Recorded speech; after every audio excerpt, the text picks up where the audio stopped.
जिसके ऊपर बाकायदा स्पॉट लिखा हुआ है, वो गाड़ी रौंद कर चली जाती है, ना रुकती है और ना ही किसी तरीके से उनको 24 घंटे के अंदर ना कोई एफआईआर होती है, ना कोई अरेस्टिंग होती है। 3 लोग जिसके अंदर से 2 लड़कों की मौत हो गई, 21 साल का लड़का है और एक शायद 20 साल का लड़का है और एक महिला है, और जो कि अभी भी किसी अस्पताल में अभी भी भर्ती है और वो काफी गंभीर बताई जा रही है। ये सोची समझी साजिश, मैं तो उसे कहूंगी साजिश के तहत जिस तरीके से उनको रौंदा गया है। कहा जाता है कि उत्तर प्रदेश के अंदर योगी सरकार के अंदर बुलडोजर नीति के तहत ये कहा जाता है कि इंसाफ होता है, तो फिर यहाँ पर वो इंसाफ क्यों नजर नहीं आता? अगर आप गिरफ्तारी की मांग करेंगे, अगर आप ये कहेंगे कि एफआईआर दर्ज हो, तो एफआईआर की बजाय उसके उल्टा उनके घरों पर बुलडोजर न चल जाए। आप मार करके भाग जाते हैं। अगर आपकी इंटेंशन नहीं थी तो आप रुकते वहां पर, आप वहां पर रुकते, आप उनको अस्पताल ले जाते, कॉम्पेंसेट करते। आज इस देश का दुर्भाग्य है कि इस देश का प्रधानमंत्री, जो कि प्रधानमंत्री उन भ्रष्ट लोगों को बचाने के लिए और देश से भगाने के लिए पूरा तंत्र इस्तेमाल करता है। आदाब दोस्तों, मैं आपके साथ जफर सिद्दीकी, आप देख रहे हैं टाइम्स एक्सप्रेस। इस तरीके से खबर ये आई उत्तर प्रदेश से कि करण भूषण सिंह, जो बृजभूषण सिंह के बेटे हैं, जो सांसद का चुनाव लड़ रहे हैं, उनके काफिले ने 3 बच्चों को अपने काफिले के बीच रौंद दिया, जिनमें 2 बच्चों की मौत हो गई और एक बच्चा अभी हॉस्पिटलाइज है। 24 घंटे तक ये खबर आई कि 24 घंटे तक कोई एफआईआर नहीं हुई। उसके बाद जब गांव के लोगों ने वहां पर इकट्ठा होकर हंगामा किया, उसके बाद जो है किसी एक व्यक्ति को मुजरिम बनाने की बात कही जा रही है। क्या कुछ पूरा मुद्दा है, हम बातचीत कर लेते हैं। हमारे साथ मौजूद है सुप्रीम कोर्ट के एडवोकेट आरफा खानम। कैसे देख रही हैं आप इस मुद्दे को?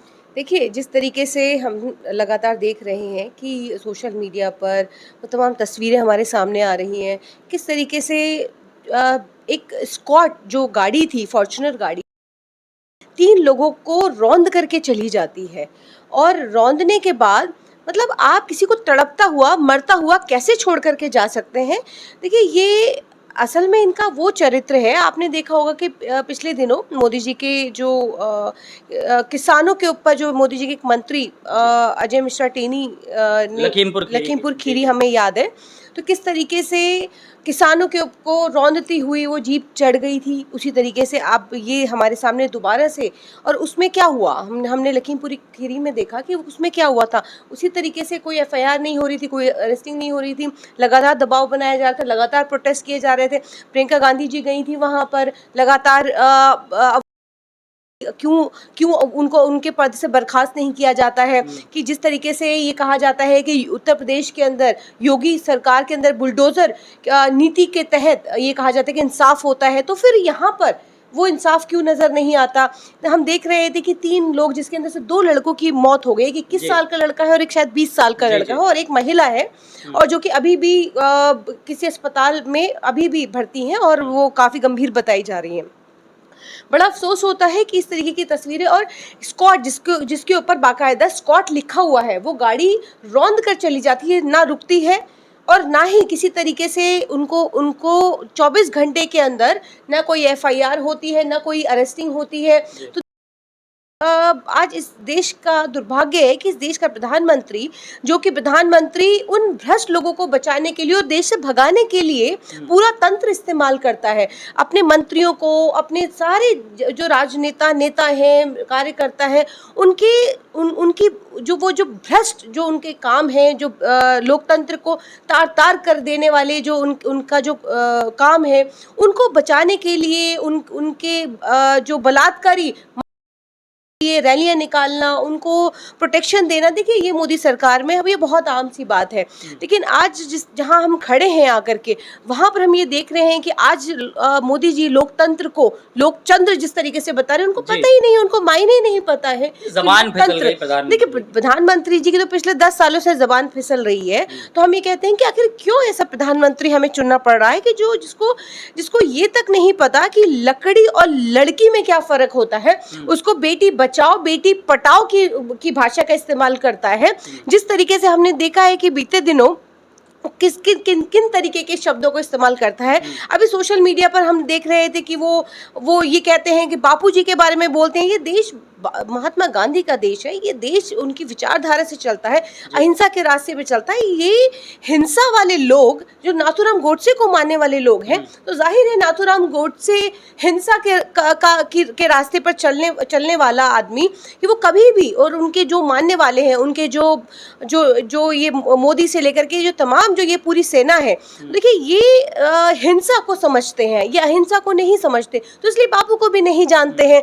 तो इसीलिए जो आप देखिए कि तमाम इनके जो मंत्री हैं किस तरीके की सोच रखते हैं। रमेश बिधूड़ी के अगर हम बात करें तो भरी संसद के अंदर वो किस तरीके की भाषा का इस्तेमाल करते हैं। एक सांसद को, साथी सांसद को किस तरीके की जुबान से उग्रवादी, आतंकवादी, मुल्ले, कटुए, इस तरीके की भाषा का इस्तेमाल करते हैं। और भी क्या क्या नहीं उन्होंने कहा। संसद के अंदर कोई कार्यवाही हुई क्या? नहीं होती है।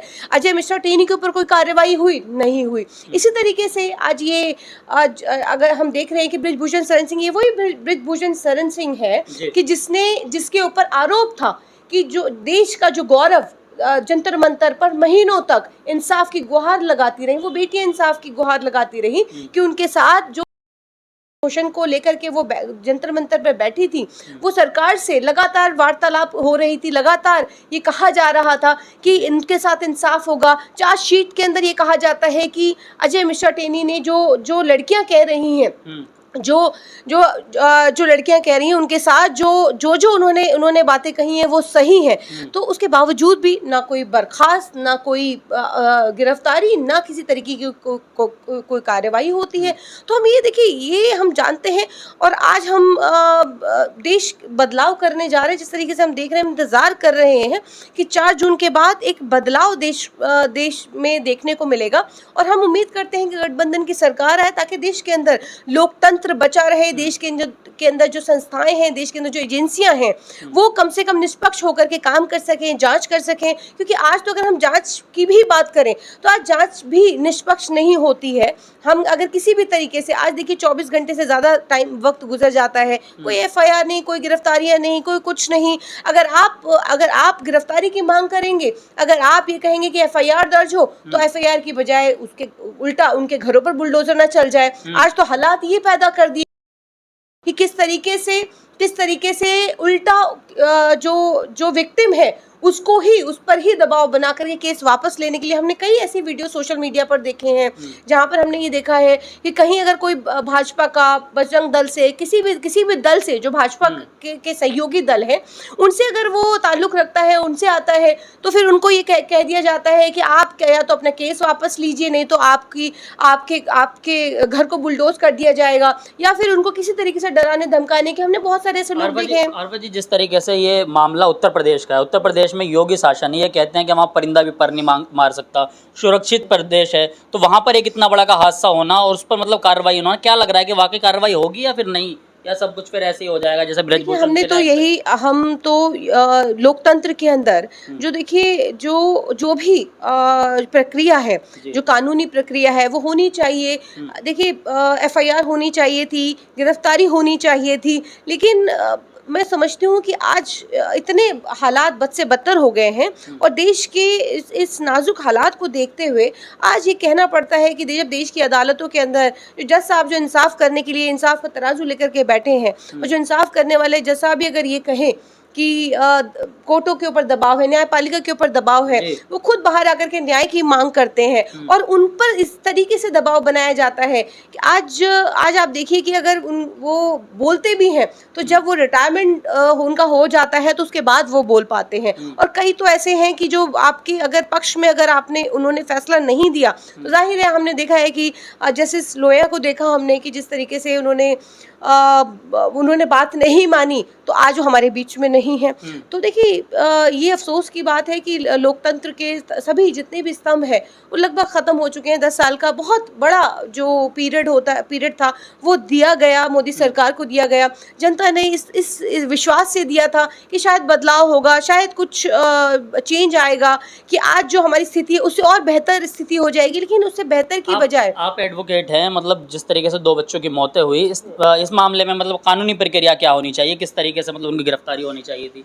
देखिए ये सोची समझी साजिश, मैं तो इसे कहूँगी साजिश के तहत जिस तरीके से उनको रौंदा गया है, तो देखिए उस साजिश के लिए उन पर देखिए जो धाराएं बनती हैं, जो वो उन सभी धाराओं के अंदर, क्योंकि ये ऐसा मामला है कि आप मार करके भाग जाते हैं, अगर आपकी इंटेंशन नहीं थी तो आप रुकते वहाँ पर रुकते, आप उनको अस्पताल ले जाते, कॉम्पनसेट करते, अगर कोई लॉस हुआ भी, क्योंकि देखिए सड़क पर अगर पर गाड़ियां चलती हैं, बहुत सारे एक्सीडेंट होते हैं, हमने भी देखा है। सरकार बहुत सारी ऐसी योजनाएं भी चलाती हैं जिसके तहत अगर कोई एक्सीडेंट हुआ है तो आप जो सड़क चलते लोग जो हैं या जो भी वहाँ पर मौजूद है, वहाँ पर वो लोग उसको अस्पताल पहुंचाएगा। हिट एंड रन वाला मोदी जी कहते हैं, हिट एंड रन के अंदर जो सजाएं जो उन्होंने प्रावधान बताए गए हैं, उन प्रावधानों के अंदर क्यों नहीं उनकी उसकी गिरफ्तारी होती है। तो जिस तरीके से सख्त कानून बनाए गए, जो हिट एंड रन का कानून बनाया गया, तो हिट एंड रन के कानून के तहत भी अगर एफआईआर कर देते तो शायद मैं कहती हूँ कि, लेकिन यहाँ पर तो आप देखिए कि शासन प्रशासन मिलकर के जब ये काम करता है, जब शासन प्रशासन मिला हुआ है, वो अपने लोगों को बचाने के लिए हर वो तंत्र लगा देते हैं। अब आप देखिए इससे ज्यादा इस देश के अंदर क्या होगा कि आज एक बच्ची के साथ बलात्कार होता है तो पूरा तंत्र मिल करके एक एफआईआर नहीं होती है और उसके लिए तिरंगा यात्रा निकलती है। तो अब इससे ज्यादा और हम क्या हीनस हम समझ सकते हैं कि और ज्यादा क्या, और हम देश को कहाँ देखना चाहते हैं। आखिरी सवाल होगा कि जो 2 बच्चों की मौतें हुई, उन मौतों पर सबका चुप रहना, या क्या ये कह सकते हैं कि सत्ता के अंदर जो लोग बैठे हैं, यानी कि भाजपा का पट्टा डालकर देश के अंदर कोई भी कुछ भी करे, क्या देश के लोकतंत्र पर लोगों को कैसे भरोसा रहेगा? देखिए देश के लोगों को लोकतंत्र पर भरोसा नहीं रहा। पहली बात कि इसीलिए लोग बदलाव चाहते हैं, लोग बदलाव कर रहे हैं। एक वक्त के बाद देखिए हर तानाशाह जाता है, हर हिटलर ने भी बहुत लोगों के ऊपर जुल्म, तानाशाह जा रहे हैं, शहजादे आ रहे हैं, इसका मतलब नहीं बिल्कुल तानाशाह पूरी तरीके से जा रहे हैं। और कहते हैं ना वो शख्स, वो एक दौर था जब वो एक तानाशाह जो था वो तख्त नशी था, उसको भी अपने होने पर बहुत ज्यादा गुमान था। तो अब वो तानाशाह जो है, और ये देखिए बौखलाहट जो आप मोदी जी के आजकल आपको नहीं लग रहा है कि आप जो बौखलाहट के अंदर जो जिस तरीके के बयानबाजी कर रहे हैं, लगातार जो इंटरव्यूज दे रहे हैं, कभी वो अडानी के टेम्पो का पता बताते हैं कि वो कांग्रेस को दिया जा रहा है, कभी वो कहते हैं कि महात्मा गांधी को कोई जानता ही नहीं है, कभी वो मुजरा की बात करने लग जाते हैं। इस तरीके के देखिए विपक्ष को गाली देना, विपक्ष को, क्योंकि अभी 4 जून के बाद मोदी जी को विपक्ष में ही बैठना है, तो देश लगातार पूछ रहा है और हम लोग भी पूछ रहे हैं कि क्या मोदी जी के तमाम जो मंत्री और मोदी जी 4 जून के बाद मुजरा करने वाले हैं। ऐसी भाषा देखिए सभ्य समाज के अंदर शोभा नहीं देती है।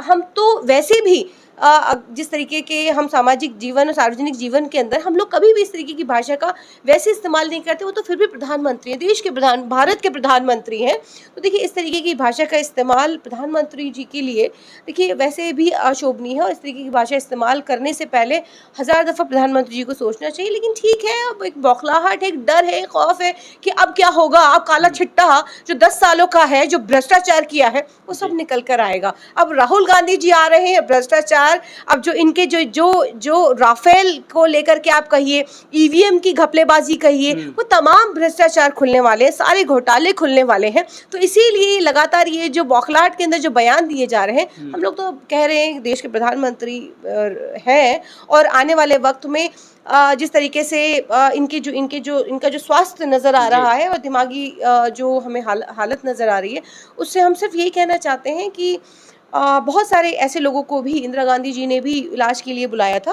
तो राहुल गांधी जी देश के 10 साल प्रधानमंत्री रहे, तो इतना तो हम आपके लिए करेंगे ही।